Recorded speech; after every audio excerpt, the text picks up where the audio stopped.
August 13ರಂದು ಬಂದ್ ಮಾಡುವ ಅವಶ್ಯಕತೆ ಇಲ್ಲ ಅಂತ ವಿಧಾನಸೌಧದಲ್ಲಿ ಸಿಎಂ ಡಿಕೆ ಶಿವಕುಮಾರ್ ಹೇಳಿಕೆ ನೀಡಿದ್ದಾರೆ. ನಾವು ನಿಮ್ಮ ಪರ ಇದ್ದೇವೆ, ಬಂದ್ ಬೇಡ. ಬಂದ್ ಮಾಡೋದ್ರಿಂದ ಜನರಿಗೆ ತೊಂದರೆ ಆಗುತ್ತೆ, ಬಂದ್ ಮಾಡಬೇಡಿ ಅಂತ ಮನವಿಯನ್ನ ಮಾಡ್ತೇನೆ ಅಂತ ವಿಧಾನಸೌಧದಲ್ಲಿ ಸಿಎಂ ಡಿಕೆ ಶಿವಕುಮಾರ್ ಹೇಳಿಕೆ ಕೊಟ್ಟಿದ್ದಾರೆ.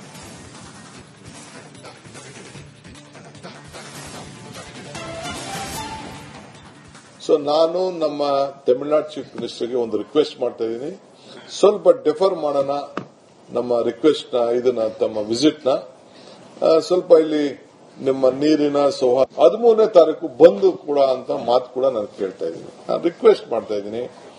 ಇದೆಲ್ಲ ಅವಶ್ಯಕತೆ ಇಲ್ಲ, ನಾವೇ ನಿಮ್ ಪರ ಇದೆ. ಈ ಬಂದಿಂದ ನಿಮ್ಗೆ ಯಾವ ಪರಿಹಾರ ಕೂಡ ಸಿಕ್ಕುದಿಲ್ಲ. ಈ ಬಂದ್ ಮಾಡ್ಲಿಂದ ಈಗ ಕಾನೂನು ವ್ಯವಸ್ಥೆ ಬೇರೆ ಇದೆ, ಕೋರ್ಟ್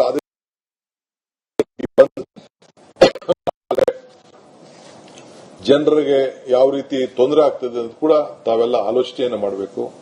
ದಯವಿಟ್ಟು ಇಂತಹ ತೀರ್ಮಾನಗಳನ್ನು ಮಾಡಬಾರದು ಅಂತೇಳಿ ನಮ್ರತೆಯಿಂದ ಸರ್ಕಾರದ ಪರವಾಗಿ ನಾನು ಮನವಿ ಮಾಡ್ತೇನೆ. ನಾವೇ ಇದ್ದೇವೆ ಈ ರಾಜ್ಯದ ಹಿತ ರಕ್ಷಣೆ ಮಾಡಲಿಕ್ಕೆ. ಜನ ನೀವೆಲ್ಲ ಸೇರಿ ನಮಗೆ ಅಧಿಕಾರ ಕೊಟ್ಟಿದ್ದೀರಿ. ನಿಮ್ಮ ವಿರುದ್ಧ ಯಾವ ಕಾರಣಕ್ಕೂ ನಾವು ಕೆಲಸಗಳನ್ನ ಮಾಡುವುದಿಲ್ಲ. ನಮ್ಮೆಲ್ಲರೂ ಕೂಡ ನಾಯಕರುಗಳನ್ನ ವಿಶ್ವಾಸಕ್ಕೆ ತೆಗೆದುಕೊಂಡು ನಾವು ತೀರ್ಮಾನವನ್ನು ನಾವು ಮಾಡ್ತೇವೆ. ದಯವಿಟ್ಟು ಬಂದು ಇವೆಲ್ಲ ವಿಚಾರವನ್ನ ಕೈ ಬಿಡಬೇಕು ಅಂತ ಹೇಳಿ ಮನವಿ ಮಾಡಿಕೊಳ್ತಾ ಇದ್ದೇನೆ.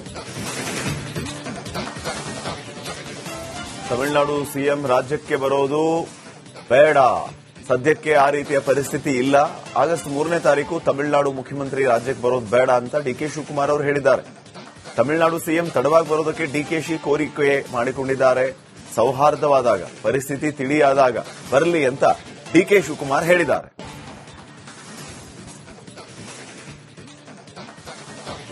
ನಾನು ನಮ್ಮ ತಮಿಳುನಾಡು ಚೀಫ್ ಮಿನಿಸ್ಟರ್ಗೆ ಒಂದು ರಿಕ್ವೆಸ್ಟ್ ಮಾಡ್ತಾ ಇದ್ದೀನಿ, ಸ್ವಲ್ಪ ಡೆಫರ್ ಮಾಡೋಣ ನಮ್ಮ ರಿಕ್ವೆಸ್ಟ್ ನ, ಇದನ್ನ ತಮ್ಮ ವಿಸಿಟ್ ನ ಸ್ವಲ್ಪ ಇಲ್ಲಿ ನಿಮ್ಮ ನೀರಿನ ಸೌಹಾರ್ದತೆ ಸ್ವಲ್ಪ ವರ್ಣ ಕೂಡ ನಮ್ಮ ಕಡೆ ಸ್ವಲ್ಪ ತೋರಿಸ್ತಾ ಇದ್ದಾನೆ, ನಮ್ಮ ಕಡೆ ವಿಶ್ವಾಸ ವ್ಯಕ್ತಪಡಿಸ್ತಾ ಇದ್ದಾರೆ. ನೀರು ಕೂಡ ಬರ್ತಾ ಇದೆ. ಒಳ್ಳೆ ವಾತಾವರಣದಲ್ಲಿ ಒಂದು ಮೀಟಿಂಗ್ ಮಾಡೋಣ ಅಂತೇಳಿ ನಾನು ರಿಕ್ವೆಸ್ಟ್ ಮಾಡಿಕೊಳ್ಳಿಕ್ಕೆ ಈಗಲ್ಲ ನನ್ನ ಕೊಲೀಗ್ಸ್ ಹತ್ರ ಎಲ್ಲ ನಾನು ಮಾತಾಡ್ತಾ ಇದ್ದೇನೆ, ನಾನು ಮಾತಾಡ್ತೀನಿ. ಸೊ ಇನ್ನೊಂದು ಡೇಟ್ ನ ಫಿಕ್ಸ್ ಮಾಡಿಕೊಂಡು 3ನೇ ತಾರೀಕು ಬೇಡ ಈ ವಾತಾವರಣದಲ್ಲಿ ಅಂತ ಹೇಳಿ. ಯಾಕೆಂದ್ರೆ ಯಾರು ಹೊರಗಡೆ ಒಬ್ಬ ಅತಿಥಿ ಬರಬೇಕಾದ್ರೆ ನಾವು ಬಹಳ ಸೌಹಾರ್ದತೆಯಿಂದ ನಾವು ಎಲ್ಲ ರಾಜ್ಯದ ಜನತೆ ಬೆಂಗಳೂರನ್ನ ಆಕರ್ಷಣೆ ಮಾಡ್ತಾ ಇದೆ. ನಾವು ಯಾರ ಮನಸ್ಸಿಗೂ ನೋಯಿಸಬಾರದು. ನಾವು ಶಾಂತಿ ಪ್ರಿಯರು. ಈ ರಾಜ್ಯದಲ್ಲಿ ಶಾಂತಿನ ನಾವು ಕಾಪಾಡಬೇಕು. ಅವರು ನಮ್ಮಲ್ಲಿ ಕೆಲಸ ಮಾಡ್ತಾರೆ, ನಮ್ಮವರು ಬೇರೆ ಕಡೆ ಕೆಲಸ ಮಾಡ್ತಾರೆ, ಯಾರಿಗೂ ತೊಂದರೆ ಆಗಬಾರ್ದು. ಸೊ ಇಮೋಷನಲಿ ತೀರ್ಮಾನಗಳನ್ನು ಮಾಡಕ್ ಆಗಲ್ಲ. ಇದಕ್ಕೆ ನಾನೇ ಅವ್ರಿಗೆ ರಿಕ್ವೆಸ್ಟ್ ಮಾಡಿಕೊಂಡು ಇದಕ್ಕೆ ಮುಂದಕ್ಕೆ ಹಾಕೋಣ ಅಂತ ಹೇಳಿ ನಾನು ಅವ್ರಿಗೆ ರಿಕ್ವೆಸ್ಟ್ ಮಾಡ್ಕೊಂಡಿದ್ದೇನೆ. ಅದು ಕೂಡ ನಾನು ಈಗ ನಮ್ಮ ಕೊಲೀಗ್ಸ್ ಜೊತೆ ಚರ್ಚೆ ಮಾಡಿ ಈ ತೀರ್ಮಾನಕ್ಕೆ ಬಂದಿದ್ದೇವೆ. ನಾನು ಆಗ ರೆಡಿ ಮಾಡ್ಕೊಂಡಿದ್ದೇನೆ. ಸೊ ನಾನು ನಮ್ಮ ತಮಿಳುನಾಡು ಚೀಫ್ ಮಿನಿಸ್ಟರ್ಗೆ ಒಂದು ರಿಕ್ವೆಸ್ಟ್ ಮಾಡ್ತಾ ಇದ್ದೀನಿ, ಸ್ವಲ್ಪ ಈ ಬಗ್ಗೆ ಇನ್ನಷ್ಟು ಮಾಹಿತಿಯನ್ನು ನೀಡುವುದಕ್ಕೆ ಪ್ರತಿನಿಧಿ ಚಂದ್ರಶೇಖರ್ ಈಗ ನೇರ ಸಂಪರ್ಕದಲ್ಲಿ ಜಾಯ್ನ್ ಆಗಿದ್ದಾರೆ. ಚಂದ್ರಶೇಖರ್, ಮುಖ್ಯಮಂತ್ರಿ ಡಿಕೆ ಶಿವಕುಮಾರ್ ಅವರು ಮನವಿ ಮಾಡಿಕೊಳ್ಳುವಷ್ಟರ ಮಟ್ಟಿಗೆ ಪರಿಸ್ಥಿತಿ ಕಾವೇರಿದೆ ಅನ್ನುವಂಥದ್ದು ಬಹಳ ಸ್ಪಷ್ಟವಾಗ್ತಾ ಇದೆ. ತಮಿಳುನಾಡು ಮುಖ್ಯಮಂತ್ರಿಗಳು ಸದ್ಯಕ್ಕೆ ಬರೋದು ಬೇಡ, ಪರಿಸ್ಥಿತಿ ತಿಳಿಯಾದಾಗ, ಸೌಹಾರ್ದ ಪರಿಸ್ಥಿತಿ ಆದಾಗ ಬರಲಿ ಅಂತ ಹೇಳ್ತಿದ್ದಾರೆ. ಅಂತಂದ್ರೆ ರಾಜ್ಯದಲ್ಲಿ ಸದ್ಯಕ್ಕೆ ಪರಿಸ್ಥಿತಿ ಹೇಗಿದೆ ಅನ್ನೋದು ಅರ್ಥ ಡಿಕೆ ಶಿವಕುಮಾರ್ ಅವರಿಗೆ ಆಗಿದೆ. ಪರಿಸ್ಥಿತಿಯನ್ನ ತಿಳಿಗೊಳಿಸೋದು ಅಂತಂದ್ರೆ ಏನು? ಸದ್ಯಕ್ಕೆ ಈ ಸಂದಿಗ್ಧ ಪರಿಸ್ಥಿತಿಯಿಂದ ಪಾರಾಗೋದು, ಅದಕ್ಕೆ ದಾರಿ ಹುಡ್ಕೊಂಡಿದ್ದಾರಾ ಸಿಎಂ ಸಾಹೇಬರು?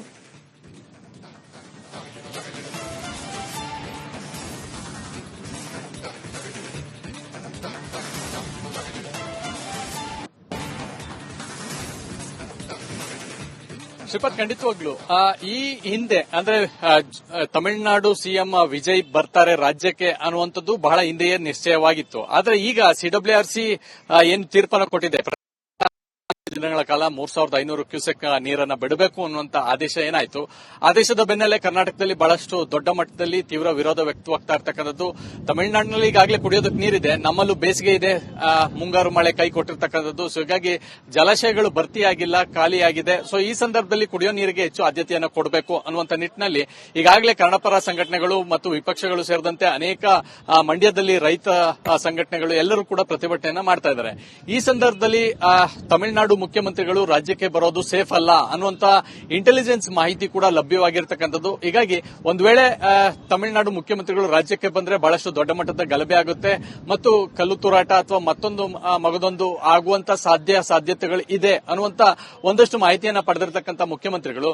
ಸೊ ಹೀಗಾಗಿ ಈ ಒಂದು ತಮಿಳುನಾಡು ಸಿಎಂ ಜೊತೆಯಲ್ಲಿ ಒಂದು ಸೌಹಾರ್ದ ಸಭೆಯನ್ನ ಏನ್ ಕರೆದಿದ್ರು ಅದನ್ನ ಮುಂದೂಡುವಂತ ಕೆಲಸವನ್ನ ಈಗ ಮಾಡಿರ್ತಕ್ಕಂಥದ್ದು. ಕಾರಣ ಅಂತಂದ್ರೆ ಒಂದು ವೇಳೆ ರಾಜ್ಯಕ್ಕೆ ಬಂದಂತ ಸಂದರ್ಭದಲ್ಲಿ ಏನು ಕಾವೇರಿ ನೀರು ವಿಚಾರ ಸೇರಿದಂತೆ ಮೇಕೆದಾಟು ಅಣೆಕಟ್ಟು ಕಟ್ಟುವುದು ಸೇರಿದಂತೆ ಅನೇಕ ವಿಚಾರಗಳಿಗೆ ಸಂಬಂಧಪಟ್ಟಂತೆ ಚರ್ಚೆ ಆಗಬೇಕಾಗಿತ್ತು.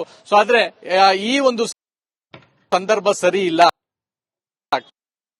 ಕಾವೇರಿ ಮತ್ತೆ ಸಂಪರ್ಕಿಸ್ತೀವಿ. ಚಂದ್ರಶೇಖರ್, ಈಗ ಸದ್ಯಕ್ಕೆ ಪರಿಸ್ಥಿತಿ ಸರಿ ಇಲ್ಲ, ಹಿಂಗಾಗಿ ಸದ್ಯಕ್ಕೆ ಬರೋದು ಬೇಡ ಅಂತ ಮುಖ್ಯಮಂತ್ರಿ ಡಿಕೆ ಶಿವಕುಮಾರ್ ಅವರು ತಮಿಳುನಾಡು ಮುಖ್ಯಮಂತ್ರಿಯವರನ್ನ ಕೇಳಿಕೊಂಡಿದ್ದಾರೆ. 3ನೇ ತಾರೀಕು ಬರಬೇಕಾಗಿತ್ತು ಅವರು. 3ನೇ ತಾರೀಕು ಬರುವಂತಹ ವಿಚಾರಕ್ಕೆ ಸಂಬಂಧಪಟ್ಟಂಗೆ ಸಮ್ಮೇಳನ ಸಭಾಂಗಣ ಸುಣ್ಣ ಬಣ್ಣದಿಂದ ಮಿಂಚೋದಕ್ಕೂ ಕೂಡ ರೆಡಿಯಾಗಿತ್ತು. ಈಗಾಗಲೇ ಪೇಂಟಿಂಗ್ ಕೂಡ ಮಾಡ್ತಾ ಇದ್ರು. ಈಗ ಸದ್ಯಕ್ಕೆ ಸ್ವತಃ ಮುಖ್ಯಮಂತ್ರಿ ಡಿಕೆ ಶಿವಕುಮಾರ್ ಅವರು ಸದ್ಯಕ್ಕೆ ಬರೋದು ಬೇಡ ಅನ್ನುವಂಥ ಮಾತನ್ನ ಹೇಳುವ ಮೂಲಕ ಕಾವೇರಿ ಕಿಚ್ಚು ಯಾವ ಮಟ್ಟಿಗೆ ಇದೆ ರಾಜ್ಯದಲ್ಲಿ ಎನ್ನುವಂತಹ ಪರಿಸ್ಥಿತಿಯ ಅರಿವು ಅವರಿಗೆ ಆಗಿದೆ ಅನ್ನುವಂಥದ್ದು ಒಂದು ಕಡೆ ಆದ್ರೆ, ಮತ್ತೊಂದು ಕಡೆ ಈಗಾಗಲೇ ರೈತರು ಆಕ್ರೋಶವನ್ನು ವ್ಯಕ್ತಪಡಿಸ್ತಾ ಇದ್ದಾರೆ. ಬಿಜೆಪಿಯವರು ಕೂಡ ಕೆಆರ್ಎಸ್ಗೆ ಮುತ್ತಿಗೆಗೆ ಪ್ರಯತ್ನ ಪಟ್ಟಿರುವತ್ತು. ಸೊ ಇದರ ಜೊತೆಗೆ ಆಗಸ್ಟ್ 13ಕ್ಕೆ ಕರ್ನಾಟಕ ಬಂದ್ಗೂ ಕೂಡ ಕನ್ನಡ ಪರ ಸಂಘಟನೆಗಳು ಕರೆ ನೀಡಿರುವುದು.